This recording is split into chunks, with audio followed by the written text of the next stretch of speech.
কোনো রাজনীতি বুঝি না, আমি বুঝি আমাদের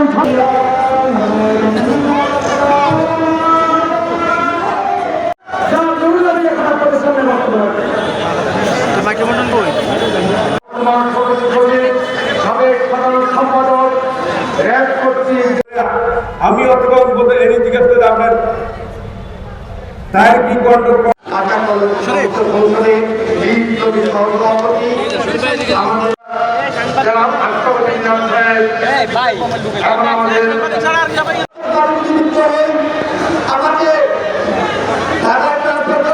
তাদের প্রোগ্রাম ছিল গণসংযোগের প্রোগ্রাম জুলাই আন্দোলন। হঠাৎ করে আমরা দেখলাম গোপালগঞ্জে তারা প্রোগ্রাম দিয়েছে মার্চ টু গোপালগঞ্জ, একদিনে দুই দিনে চেঞ্জ।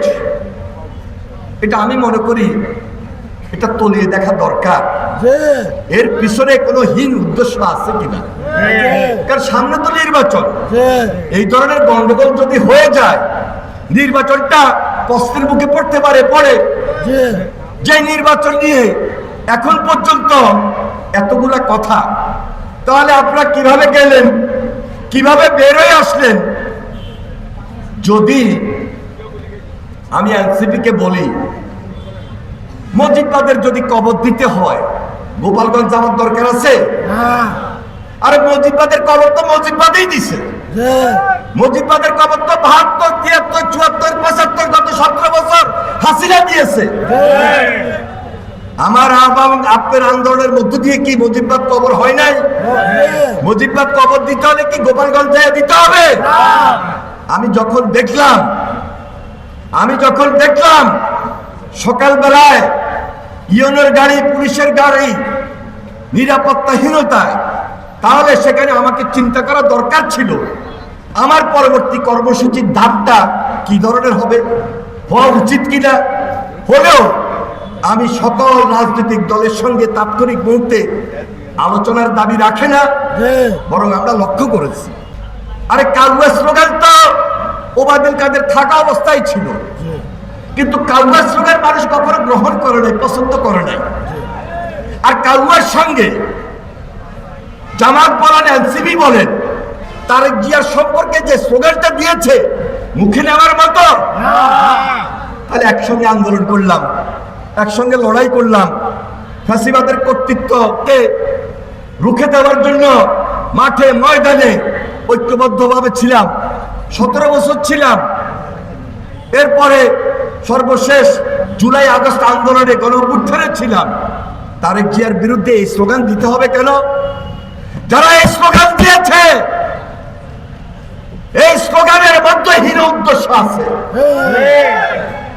তারেক রহমান ১৭ বছর লড়াই করেছেন, নির্যাতিত ছিলেন, সংগ্রামী ভূমিকা অবতীর্ণ হয়ে পুরা জাতিকে ঐক্যবদ্ধ করেছিলেন।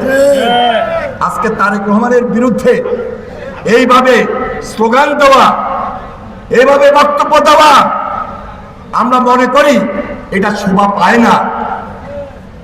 হ্যাঁ, অনেকে আমাকে বলেছেন ওনারা এনসিপি করছেন একটা দল, নতুন দল, অভিজ্ঞতার অভাব আছে, কিন্তু জামাত ইসলামের তো অভিজ্ঞতার অভাব নাই। তাহলে কি আমরা ধরে নিতে পারি জামাত ইসলাম তাদেরকে মিসগাইড করেছেন, ভুল পথে হাঁটার পরামর্শ দিয়েছেন? জামাত ইসলামী আপনাদের ভূমিকা কি? ৭১ সনে আপনারা তো যুদ্ধ করেন নাই, দেশ স্বাধীনে জড়িত ছিলেন না। শহীদ রাষ্ট্রপতি জিয়া রহমানের নেতৃত্বে দেশের মানুষ যুদ্ধ করেছে, লড়াই করেছে, সংগ্রাম করেছে, স্বাধীনতার ঘোষণা দিয়েছে, রণাঙ্গনে ঝাঁপিয়ে পড়েছে। স্বাভাবিক কারণেই একটা পার্থক্য তো আছে রাজনীতিতে। তাহলে গত আন্দোলন সংগ্রামে আপনাদের ভূমিকা ছিল, অস্বীকার করি না, একসঙ্গে মিলিত আন্দোলন করেছি। যাই হোক, ভালো পরামর্শ দেওয়াটা জরুরি ছিল, দরকার ছিল, কিন্তু দেন নাই। আমরা আশা করেছিলাম, প্রত্যাশা করেছি। ফ্যাসিস্টের বিরুদ্ধে আমরা যারা লড়াই করেছি, সংগ্রাম করেছি, যে টার্গেটে পৌঁছার জন্য আমাদের এই আন্দোলন ছিল, এই সংগ্রাম ছিল, সেখানে পৌঁছতে কিন্তু কষ্ট হবে, এটা হলো বাস্তবতা। তাহলে এনসিপি নতুন দল হিসাবে কিছুটা অভিজ্ঞতা আরো বেশি অর্জন করতে হবে। অভিজ্ঞতার আলোকে কথা বলা দরকার, জরুরি। চিন্তা ভাবনা করে প্রোগ্রাম দিতে হবে, কথা বলতে হবে, কোন কথা কোন স্লোগান দেওয়া যায় কি যায় না।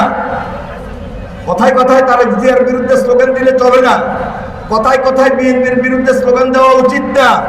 ভালো মন্দ বুঝে রাজনীতি করতে হয়, এটা আমার ছাত্র রাজনীতির অভিজ্ঞতা থেকে আমি বলছি। আর জামাত ইসলামী আপনাদেরকে বলবো, একটু স্বাধীনতার আগে এবং পরে হিসাব নিকাশ করে আমার মনে হয় রাজনীতি করা, কথা বলা খুব জরুরি হয়ে দাঁড়িয়েছে এই মুহূর্তে। কারণ আমরা তো বলেছি জাতীয় ঐক্যমত্যের সরকার গঠন করব যারা ফ্যাসিবাদ বিরোধী আন্দোলন সংগ্রাম করেছে।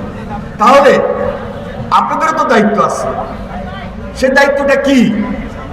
সে দায়িত্বটা একটু চিন্তা ভাবনা করে টার্গেট পয়েন্টে পৌঁছার জন্য কথা বলা উচিত, এই আহ্বানটুকু জানাই সকল রাজনৈতিক দল।